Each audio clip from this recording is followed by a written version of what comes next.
Hello everyone, Simon here from Higher Plane Music, and I hope you're well. This full video in this series around pulling together your backstory to get a strategic and effective PR one-pager that you can then send around to get everyone interested in your music is all about covering different ways that you can promote the current project that you're looking to circulate around all of these bloggers, Spotify playlists, TV or radio stations, all of that kind of stuff, just depending on exactly where you're wanting to go. There's a few things that I think are quite worthwhile knowing up front, and that is that most playlists, bloggers, websites, we're planning our content normally around 4 weeks in advance of wherever we are currently. So if you're submitting something that's going to be in 3 or 4 days' time, I would say you've got about a 90% chance of not getting featured on the time of release week of when something is taking place. You need to be planning quite a bit of way in advance to be able to hit and guarantee some release day or release week slots. With that in mind though, especially if you're a very small artist, you don't need to focus on release dates, and there are ways that you can repurpose music that is already out there that doesn't take into account a release date. And the way how you go around this is you allude to something that is coming further on down the line, or reference what you've already done to a current real event, topic or issue that gives old content relevance again. And I'll kind of go through these in turn. So the first one is that if you've got, say, a single that's coming out and you've already missed all the deadlines, but actually you still think you can get some mileage out of this song, then you republicize this song as being part of an EP or LP that is coming in X date time. And the way how you can talk around this is saying that actually this song is a hidden gem. I'm a small independent upcoming artist. You want to get on the bandwagon early with me because I'm going places and I deserve to be doing X, Y, and Z in 6 months' time because that's when my EP and LP will drop and people are going to be talking about me. So get on the bandwagon early.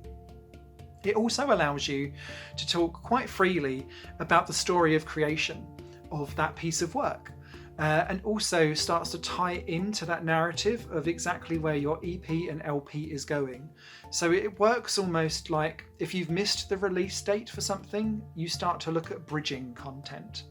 Now, regardless of whether you're hitting a release date or looking at bridging that piece of content, the key things that you want to talk about is the project name, obviously, a release date if it's relevant, obviously, and I say obviously, but so many artists do not tell me when something is being released. And so when I'm trying to find out what's going on, I'm like, I can't find out.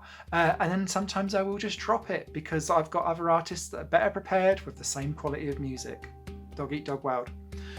The next thing that you want to talk about is that how does it make you feel, or how does it make the listener feel, or the story behind the piece of work. So during 2020, I lost count of the amount of people that were saying I felt so secluded and alone during lockdown that I was forced to write music to help with my mental health.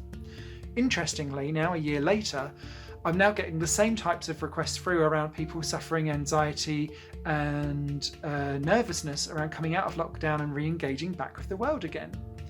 Those are quite time-bound themes, but they work really well as backbone spines to be able to tell a narrative story around your music.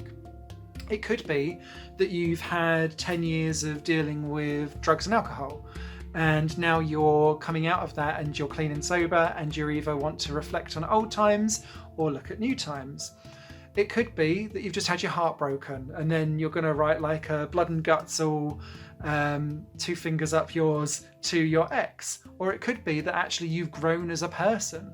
It could be that you want to do a political vibe. And again, this all ties back to that very first video around who you are, what you do and why.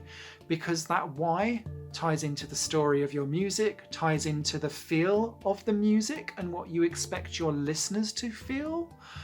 And it will all join up nicely around, again, I'm talking about this user journey of you're on a map and you've got this expected kind of charter to become a fan. That all become circular and all-encompassing as you work your way through. If you're in that bridging gap and you've missed like the release date, then it's all around using that topic or that feeling or something like that to say, I explored this topic in this song, and we're going to be expanding on that and going warts all, or diving deeper, or however you want to kind of structure it in this EP or LP, where I've got to work with a brass band, or I've worked with a string quartet to bring out the real empathy of blah, blah, blah, blah, blah. It's those kind of phrases that make people go, that sell and start to evoke emotion from within and give the hook that not only have you got something out now, but I've got more coming out later that's related. So if you like that, in theory, in my brain, you'll like this too. The second thing is around repurposing content that you've already had out beforehand. And this could be a single, an EP, an LP, whatever. Even a music video, to be fair. And this could be either that it's become a topical situation again and you want to bring it up into the public awareness and use that. So say if something political has happened, or a big event hits an anniversary and you wrote something about it, or there's a general kind of news vibe going on, or like I don't know, Greta Thunberg has ended up somewhere again causing a big discussion, and you've wrote about sustainability. Again, I'm pulling all of these things just out from the corners of my big brain, so please forgive me for some of the topics, but you can kind of see what I'm trying to do with this. But it also allows you to kind of insert yourself back into that public discourse and conversation. And so it feels a little less like selling, because you're part of that conversation that's going on, because you've got something relevant to say. These pitches can be a bit hit and miss. They aren't as strong as anything that's release date or working towards a release date, but people still get good traction from it. A step down from that is if you're trying to repurpose something that you've had out for a while. And again, these don't work nearly as well as even the two things that I've just mentioned. Remixes, I have to say, don't get huge tractions on blogs, but if you're pitching them to say dance Spotify playlists, then they do. And that's again about picking your audience, knowing your target audience, and knowing where to go. You can also do, say, like a stripped back acoustic version of something that may have had like a full rock band version. But don't just say, it's an acoustic version of blah, blah, blah, blah, blah. It will say, do you know what? I've been really reflecting on how this album's made me feel. I feel like at the moment society is having a reflective time and is learning from its experiences and lessons from the lockdown period. And so I just wanted to reflect that in a quiet solace moment. And so I have done an acoustic version of my latest single from my last album, I Hate the World. I don't know.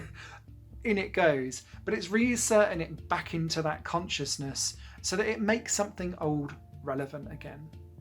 Regardless of what you're looking at, there is one key thing that you all need to have and you need to be clear on, and that is what you want the reader, listener, your potential fan to do. The technical term for this is call to action, but it's essentially, what do you want them to do next? Do you want them to visit your SoundCloud, visit your Spotify, sign up for more information on your website? Do you just want them to know that the release is coming out in 2 weeks' time? Hint, I would probably say not, because that's not a call to action. That's just raising awareness, and it's never as strong as asking someone to do something. Remember that you can also tie this up with, where is my home? So it could be that if you know that all of your followers mainly are on Twitter and you're going to be having a discourse and a conversation about a topic, that could be your call to action. Come and join in the conversation because we're talking about this topic, and if this resonates with you, come and chat to me. And that may be less salesy and more conversationally. It could be that actually you're going to be doing a free download of the song on your website for the first 24 hours in exchange for an email address so that they can get on your mailing list, of course. But that could be your call to action instead. Never leave something at just raising awareness if you can possibly help it, because frankly, every single piece of content is raising awareness. What is that thing you want them to do next? Do not compete for attention, compete for action, because it's that next step along. It gets them more engaged, they're more invested. Listener to a fan that cares. And that's ultimately what we're here to do. So I hope that was informative and interesting. Any comments or questions, leave them down below and I'll get back to you on it. The fifth and final video in this series will be all about just pulling together that PR one sheet and just generally how it looks and feels. Again, it's highly subjective and it depends on exactly how you want to roll it out. But yeah, let's take a look and I'll see you in the next video. Bye.